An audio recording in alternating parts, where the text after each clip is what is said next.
It has to do with you doing something that the system is afraid of, and they don't like what's been going on for at least 5 years now in an intense way. Is something that they can't wrap their hands around. They can't wrap their minds around. They can't understand why they can't control that, why they can't control the anomalies, because the anomalies no longer belong to them. For instance, the UFOs, or what they call UAPs now, back in the 30s, 40s, 50s, 60s, and so on and so forth, those were part of the dense realm. They're part of a story. There were times, yeah, if people would see them, they weren't wanting them to see them, but they're not the most density is not the most efficient. They talk a lot of trash about you can't beat the system or so on and so forth.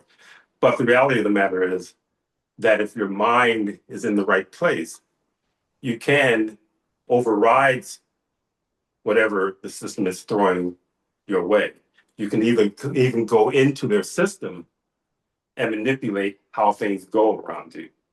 Takes a lot of work, takes a certain amount of knowledge, and I would say most people don't have that knowledge.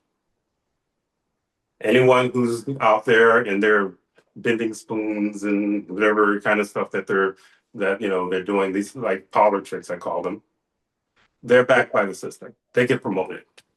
Anything that you see where someone is a major shaman and he's in the news or she's in the news or whatever, a lot of times, if not all the time, they're backed. I would say all the time, they're backed by the system. Just as these platforms can mess with your algorithms so that people can't see your stuff, even if your stuff is interesting. They'll do the same if someone is getting a little too close to the truth.